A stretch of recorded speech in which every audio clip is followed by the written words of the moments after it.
السلام عليكم. المبعوث الأمريكي ستيف ويتكوف قال خلال مقابلة مع قناة CBS الأمريكية أنه خلال 60 يوم غادي يكون اتفاق سلام ما بين الجزائر والمغرب، وقال بالحرف: نحن نعمل حاليا على الجزائر والمغرب، وفي رأيي سيكون هناك اتفاق سلام خلال 60 يوما. الكلام أثار ضجة كبيرة، خصوصا وأنه جاي من شخصية قريبة من الإدارة الأمريكية، ولكن إلى الآن لم يصدر أي تصريح رسمي لا من المغرب ولا من الجزائر بخصوص الموضوع. And someone's working on that? Oh yeah, we're working on Algeria and Morocco right now, our team. And there's going to be a peace deal there in the next, in my view, 60 days. What about Iran? أمريكا ما كتقولش كلام بلا هدف. ملي كيخرج تصريح بحال هذا من ستيف ويتكوف وقبل منه مسعد بولس، بجوجهم عندهم علاقة بالإدارة الأمريكية، واحد مقرب من ترامب والثاني مستشار فعلي. فهاد الشيء كيبين على أن الولايات المتحدة الأمريكية باغا تلعب دور الوسيط ما بين الجزائر والمغرب. هاد الشيء ماشي عشوائي.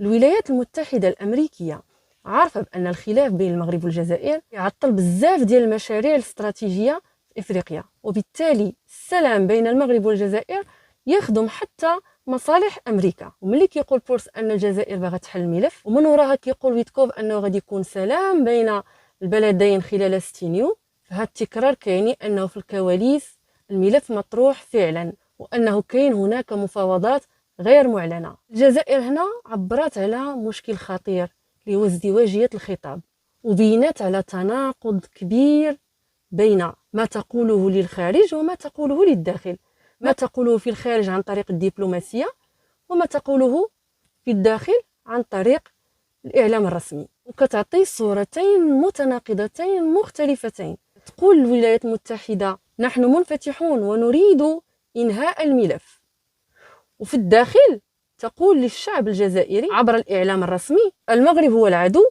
وعدوانه مستمر.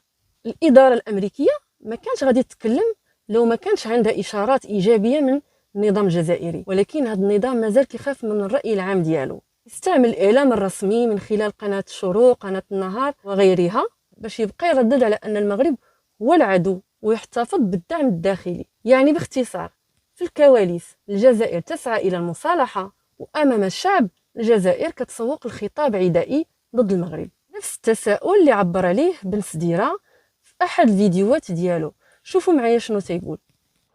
أنا الشيء اللي استغربت له واللي فت انتباهي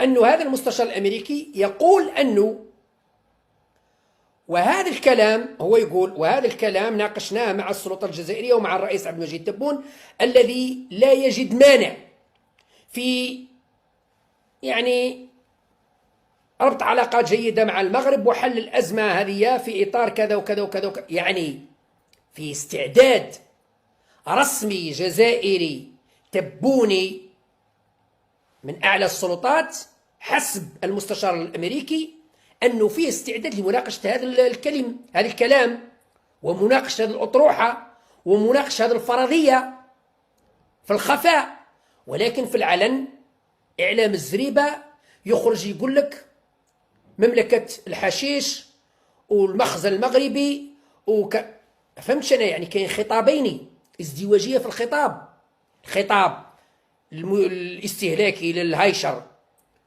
يسخن في البندير ويشعل في النار، والخطاب اللي تحت الطاولة مع المستشار الأمريكي ومع المبعوثين الأمريكيين أو غيرهم خطاب آخر. وهذا الشيء يعني بصراحة مش مقبول. السلام بين المغرب والجزائر ما بقاش مجرد كلام، وإنما الآن هو مشروع سياسي فعلي كيتطبخ في الكواليس. الجزائر اليوم تعيش ارتباك دبلوماسي وسياسي. هنا كيكون سال الفيديو ديالنا. نتمنى أنني نلقاكم في فيديو قادم إن شاء الله وانتم في أحسن الأحوال. إلى اللقاء. شكرا على المشاهدة. إذا أعجبكم الفيديو لا تنسوا أن تضغطوا على زر الإعجاب، لا تنسوا أن تشتركوا كذلك في القناة، ولا تنسوا أن تفعلوا الجرس حتى يصلكم كل جديد.